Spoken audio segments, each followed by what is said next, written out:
Whitney Match has been canceled. This has dominated Barstool News for the last 24 hours or so. A lot happening here. The USGA is involved, who has, of course, been our close personal friend for years now.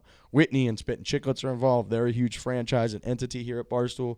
Dave's involved because he, for many reasons, he was going to be there. He was going to be commentating on the whole thing. He and I do the radio show with Frankie as our producer, so we talked about it for almost the whole damn show yesterday.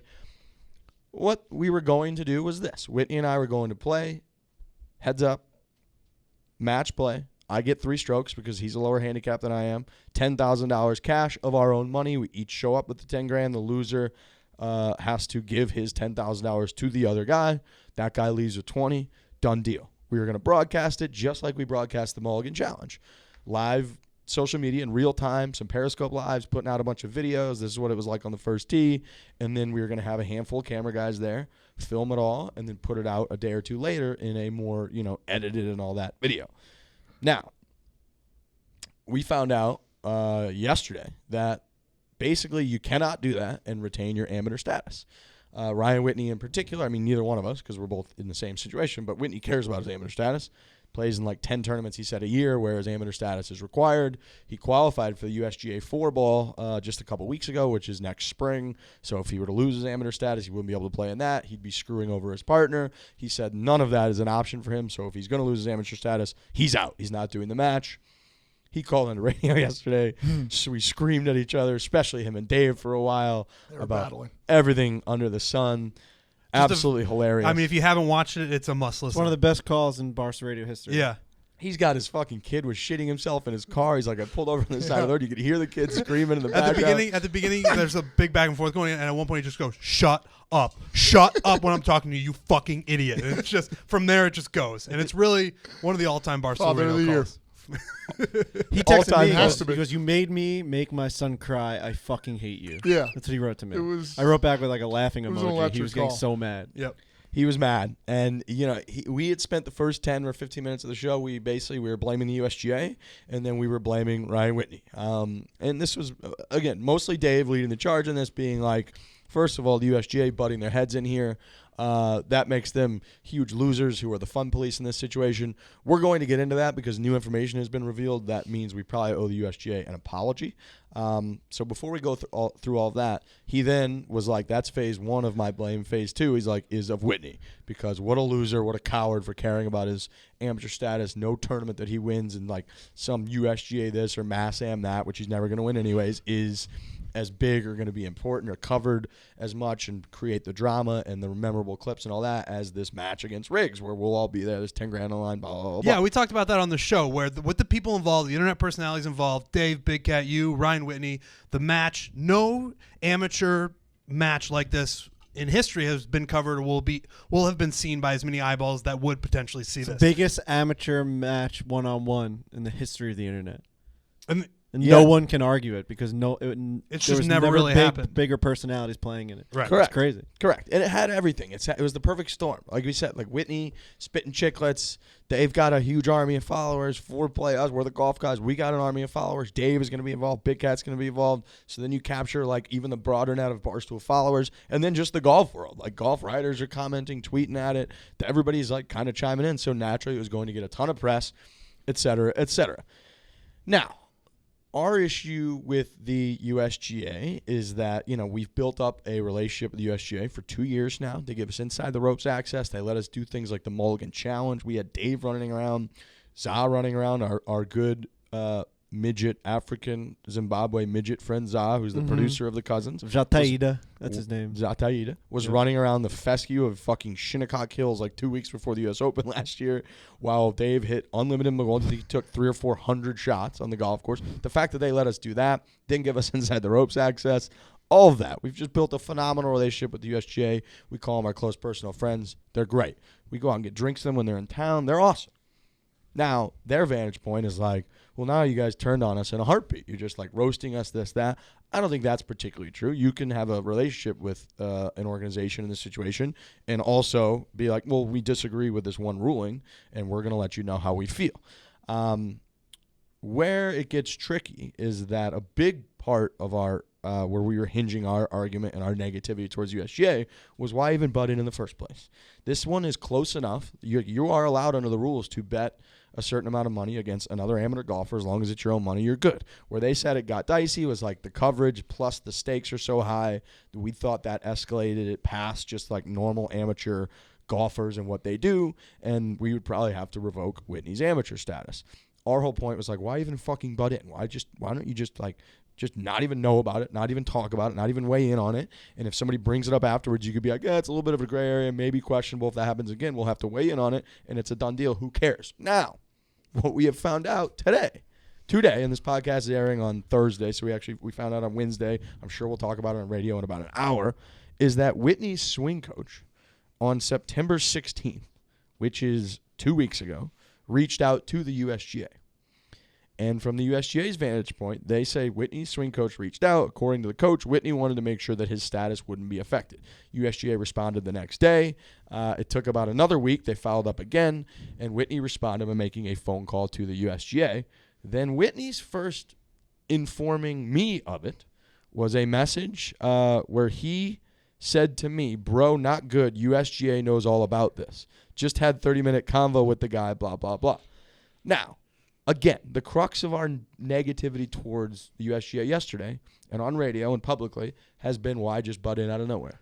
That is not butting in out of nowhere. They were, in fact, put in a position where they had to respond. Correct. Yes. Yeah. So, for that, we owe the USGA an apology. I think it's 100% Ryan Whitney's fault. He should have divulged that information. He should have told us that information. Even in the text to you, he says, boy, they know all about this. Yes. Like they had butted in when, in Misstated fact, the timeline. he had on, Promptly. I would imagine his swing coach on Whitney's orders been like, can you check in on this, right?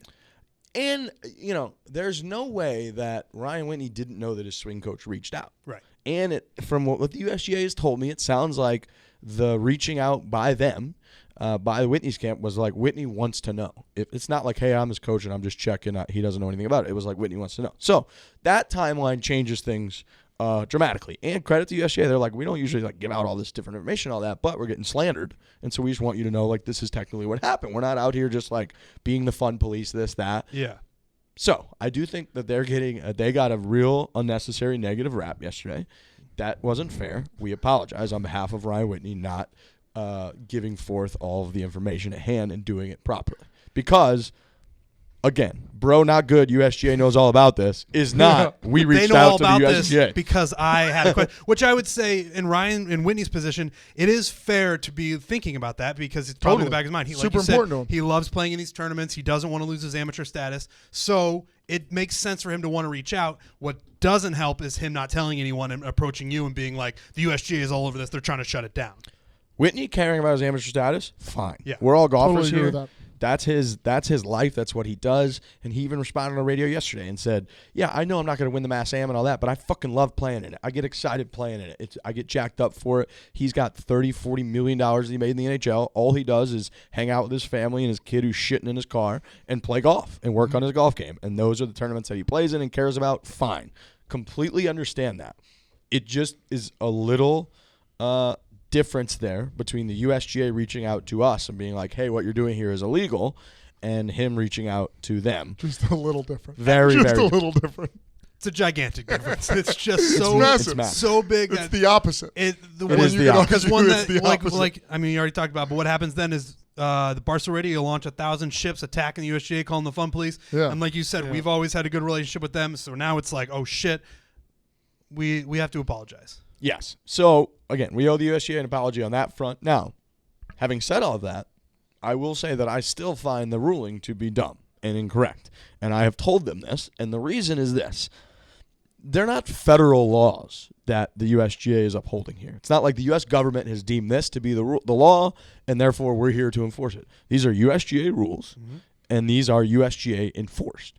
So, everyone looks at this and goes, well, Ryan Whitney playing in the USGA 4 ball is a good thing. He should be in that. He's kind of a celebrity status. Great. And Ryan Whitney and Riggs playing a $10,000 match against each other where it's their own money in no way makes them professional golfers in anyone's mind on planet Earth.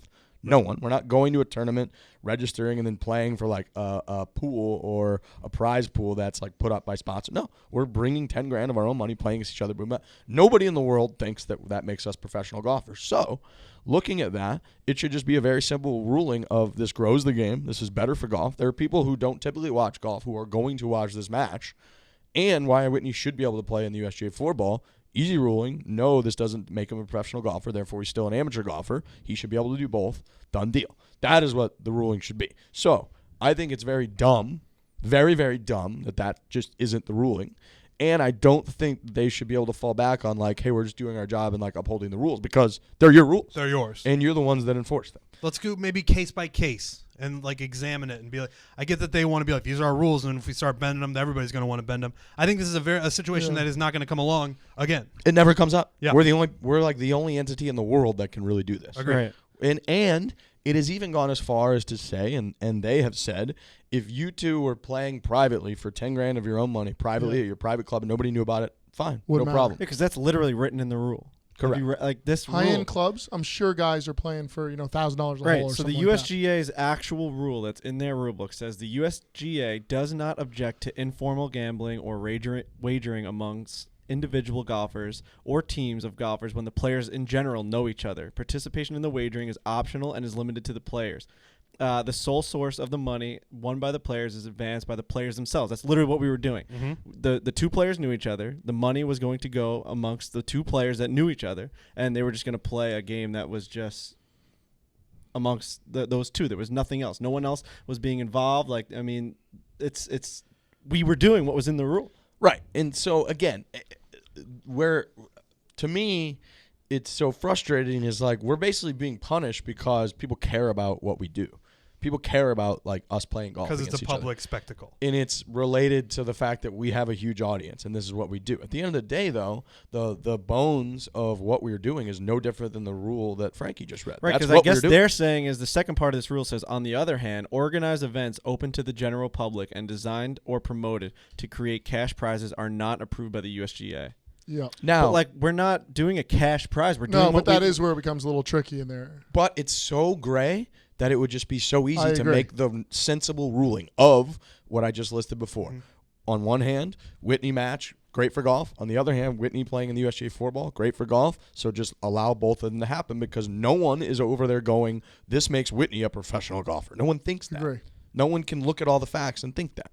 So that's where again, on one hand, it's like the USGA, you kind of got screwed. You got lambasted. Sorry, Yeah. you got Apologies. sucker punched Yes. yesterday. Just a quick rabbit hook. No big deal. On the other hand, I still do disagree with the ruling, and I think it's a little bit of a cop-out of like, hey, we can't change the rules just for this. Like, I don't think you have to. I think it's a sensible ruling. So that is where things have ended up between myself and Whitney in this situation. I don't think it's going to be resolved. We have officially, as a company, canceled the match. Yeah. Like, we told the course we're not coming. such bullshit. And we have taken resources off of it. Folks that were working on graphics, they're going to build out a scorecard for the website and all that. They have stopped working on that project. So it has been effectively canceled for the time being. I don't see that really changing. And again, Whitney doesn't want to flirt even at all. If someone's like, there's a chance you could lose your amateur status, he's not going to flirt with it. Don't blame him at all. That's his No. life. That's what he does. Now, to people listening to this, why aren't I'm sure there's some people being like, why aren't you guys just playing for free? Like, just play. Now, the answer to that is essentially the point of the whole thing isn't to like determine who's better at golf. Whitney's better at golf than I am. Whitney's like a 1.5 handicap. I'm like a 6 or 6.5 right now. So it's not like we went like, I'll beat you in a match. I bet I'm better than you. So then we would just be playing for like, okay, who can beat the other guy with strokes with people watching, even though there's really no stakes. And so Yeah, I guess just Dave's- pride. Dave's point at that point was like, golf changes so dramatically when you have nerves. Golf's Yeah. all about nerves. That's all Johnny Miller talked about his whole career. Nerves, nerves, nerves. If I miss a putt on like the 16th hole and I'm not losing anything, I'm just like out on a Wednesday playing golf at Great Horse. Mm-hmm. Do I really care that much? That big of a deal? What, Whitney's going to be like, I beat you in that match on that Wednesday that one Right. time, and be like, okay, yeah, no, I know. Like, you're supposed to win half the matches if we're all getting our handicaps. Like, who Yeah. cares? Right. And the Versus, visual like- of like him like having like money, being like, this is Riggs' money, this is Whitney's money, it makes him much more interesting. So essentially, Barstool determined, Dave determined, like, no, like we're not sending all these resources. We're not sending Big Cat and all these camera guys and all this and that on taking a day and a half or 2 days off work and missing radio and all that so that you guys can just go play a fun match against each other. Like, no, that's not what this is fucking about. One guy needs to be winning, the other guy's $10,000. That's the whole crux. That's what happened. Another argument that people keep sending, and you'd be stunned at how many people are tweeting like, oh, I have a simple solution, and it's just like one of the 15 things that we asked the USGA that they said no to. One of them is like, well, why can't you guys just say you're donating the money to charity? And their answer is very simple. Like, no, an amateur can't just play in a PGA Tour event and be like, no, I'm going to take the $1.1 million if I win, but I'll just donate it to charity. That's not how it works. Like, you can't, you just don't get to do that. That's not how the rule works. You don't get to just decide what to do with all the money after you've won it. Once you've entered a tournament where you can win X amount of money, you are ineligible as an amateur. You're not an amateur anymore. There was talk of like, well, how about Frankie and Biz just like bet against each other $10,000, and then Whitney and Riggs like a week later like get a check from those guys or something like. Yeah. Well, the USGA is not stupid. Like they Stupid work around. Yeah, they get it. if we had a time machine, maybe we would do that. right. Maybe they don't. Well, now we know how they caught wind of it, so it's a little different. But you Yeah. think maybe you use But them we're talking as a about proxy. logistics. Like, they want things in writing to be perfect. Because, like, at the end of the day, they probably wouldn't care if we didn't bring it to their attention. Like we I just know said. that was gonna be my So it's question. like, for me, like, why can't they just be like, hey, just put it in writing that you guys aren't making the bet, and then it's over. Like, I understand that they're not stupid, but like you said to open up the show, they No, are it's not the okay. law, so it doesn't matter what we do afterwards. Like, they just need to have it in writing that we are not doing it, and then we get to do whatever the fuck we want when we're done. That would be like the logical way of looking at it. yeah, but Like, if we promoted that there was just no money being played, meanwhile it's like, or like it was going to charity or something, like what? I don't Yeah, know. but then I think Dave's argument was like, well, then, like, the whole point is to promote that, like, these guys are playing for a huge amount of money and they're very nervous. He's like, if we lose that, Right. then what are we doing? We're still back to, like, you guys are playing golf against each other. And he's like, I don't give a fuck about you guys just playing golf against each other. Or I meant not. I meant like me and Biz betting is what I meant. So like At least the the money would still USGA, be- you send them like, all right, Frankie and Like, Biz are doing foreplay a bet. versus Spittin' Chicklets makes a bet. Yeah. Why does it have to be Riggs versus Whitney? Like the two entities, the two podcasts. And then they Those look at two that like, oh, podcasts this is what they're happen doing. at And the then what office. happens? Yeah. That has nothing to do with the golf course. You know. You can talk to, if you Yeah. want to go Yeah, have it's the phone interesting, call though. with the USGA. like if you No, set up like let's a do it, little Frank. business that's not, between, yeah. And then we're let's just do it. talking. Yeah, do it. and then, you know, Dave's argument was like, I'm not dancing for the USGA. You know, he All kept right, saying yeah. that on radio yesterday too. Like, if they want us to jump through all these hoops and set, he's like, no. So that's where basically the conversation got like shut down. It was like, no, a lot of these different loopholes and this and that.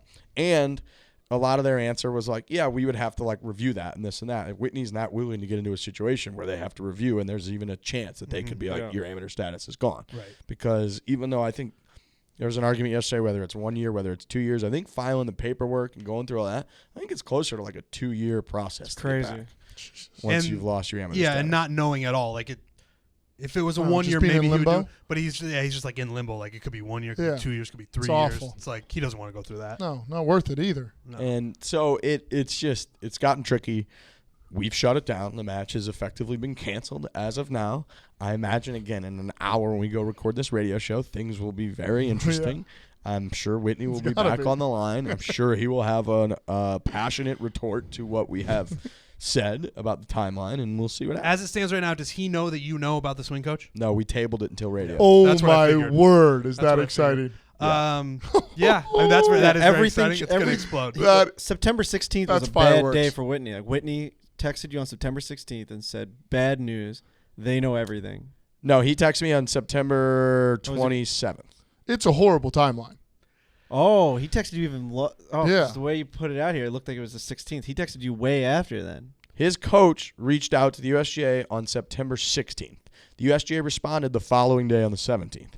The USGA followed up 9 days later because they had heard nothing, and then Whitney Jeez. responded to them by making a phone call. That same day, the the next day, the USGA and Whitney, so this is September 27th, have a phone call where Whitney learns all the details and discusses the issue. He tells the USGA, okay, Riggs kind of set this whole thing up. I know he has connections here and all this and that, so Riggs is going to reach out and follow up. The USGA on October 1st sent a follow-up email, which was the exact same day that Riggs calls the USGA to talk about the issue.